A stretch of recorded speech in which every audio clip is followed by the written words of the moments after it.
Good afternoon, everybody. There is nothing new in sexual abuse of minors. It's been going on forever, and sadly, it will continue. Nearly always, it's perpetrated by somebody who is very, very close or a trusted figure to the person being abused. It works because of secrecy and fear. The abused individual is told, if you say anything about this, I'll either hurt you or your parents, or do something awful to you. But the difference with what we call the grooming gang scandal is that it is the mass industrial scale sexual assault and rape by anonymous, unknown persons, and it's been going on across this country on a scale that is simply unimaginable.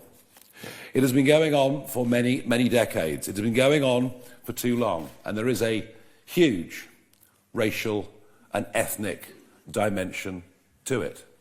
A very large part of these crimes can be attributed to racism in its absolutely worst possible form. And yet this has been met by the collective establishment, and by that I mean social services, police, councillors, members of parliament, governments, by abject cowardice and willful and deliberate neglect.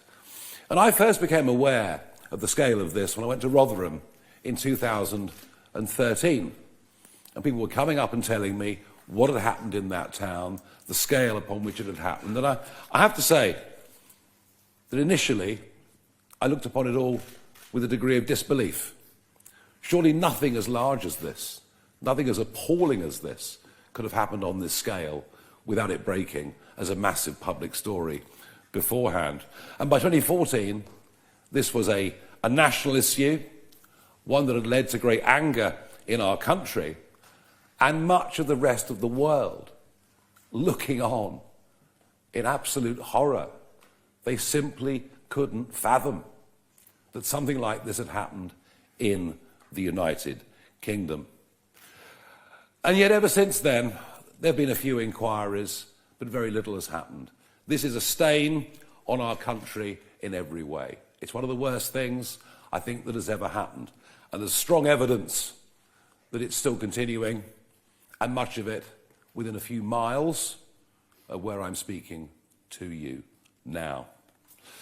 As a political issue, well, Kemi Badenoch, the leader of the opposition, can say what she likes.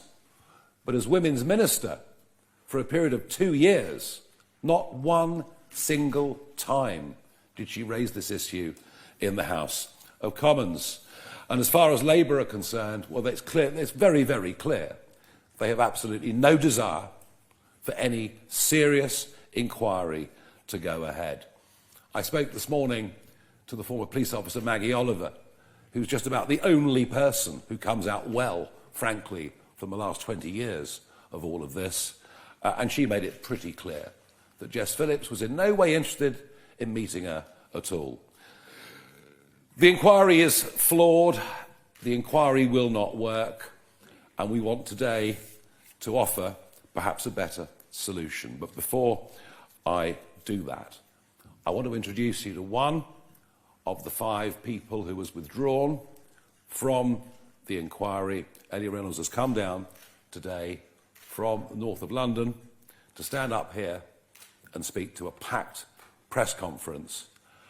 And she's going to talk about the inquiry, why she's withdrawn, her lack of trust and faith in the way in which the whole thing is being conducted. And I would ask everyone to bear in mind the immense courage that it takes for Ellie to come here and to do this today. Ellie. Do you need to start that? Yeah. Thank you. Hello. First of all, I think the inquiry that was set up, it was a mess from the start. When I joined the panel, we knew from the get-go that it was messy. It was a very controlling atmosphere there. It was very gaslighting. very manipulative, and we all went on to do the right thing, and that was to seek justice, that was to find the truth, to not be silenced anymore, and to be able to help our future. And we look at our future generations in this as well, because not only are we about ourselves, but we're also about the present victims and the victims that can occur if this shambles continues. The way that we were spoken to was very degrading. It was very controlling. We weren't allowed to seek support from family members. We weren't allowed to seek support from each and every survivor on the panel. Typically, you find with survivors is that they will confide in each other because we have been through near enough the same thing. So that is the better way that we can seek support. That was taken from us. There was a motivation in that as well to widen the panel, and I think personally that was down to the fact that they don't want to vocalise the ethnicity of these men. We almost felt uncomfortable vocalising the ethnicity of these men, and like we shouldn't.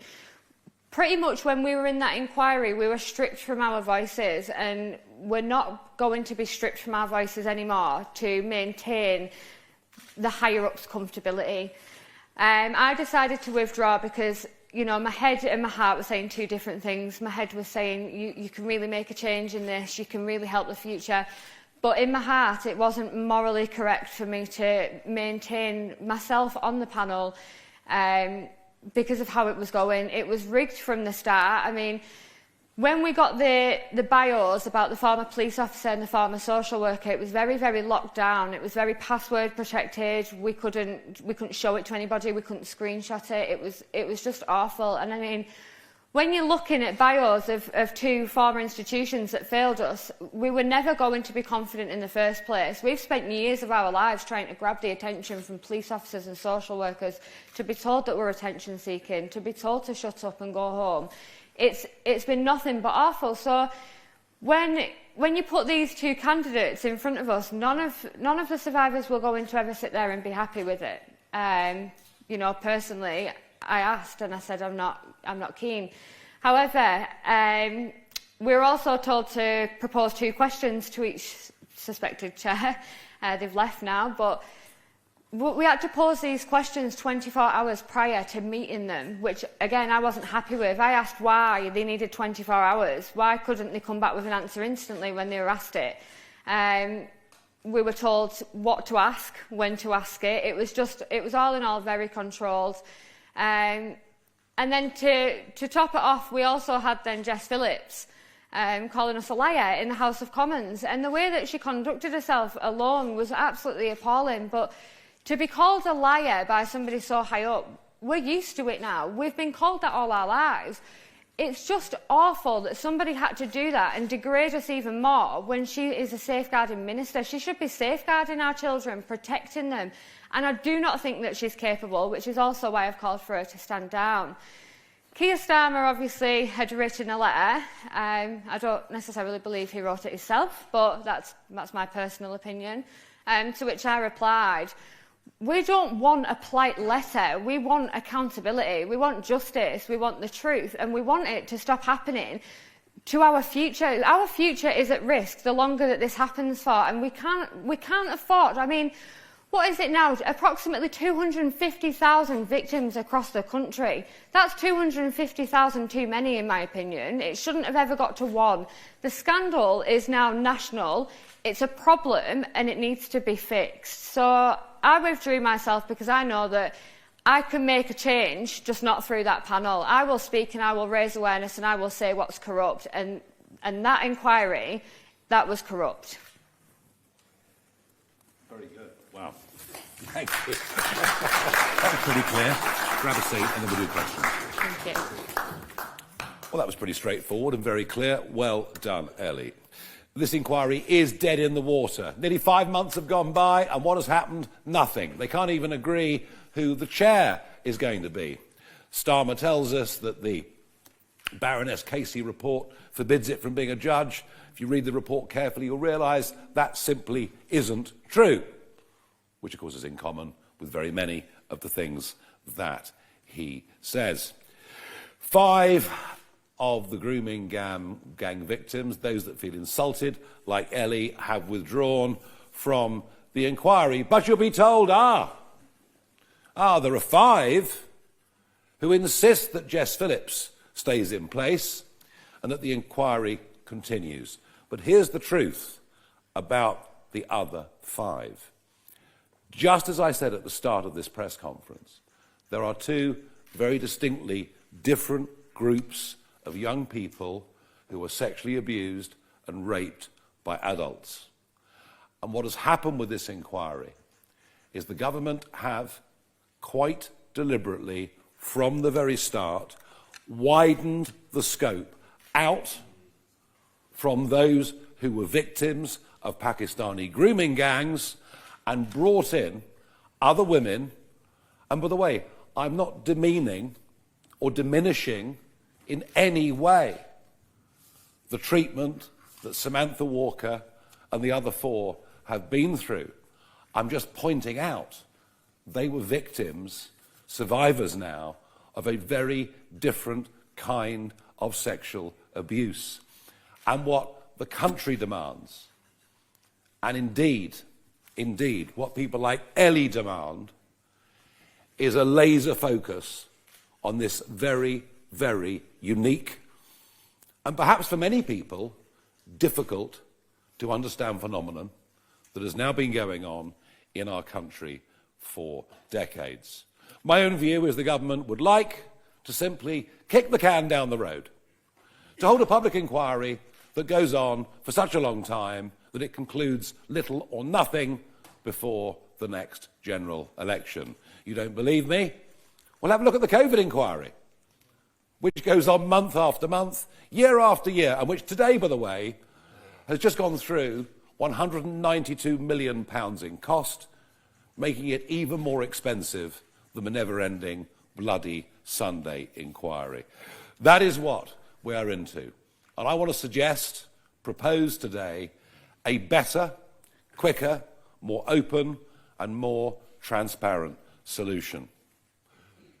The people of this country place their faith in elected politicians and in Parliament at every general election.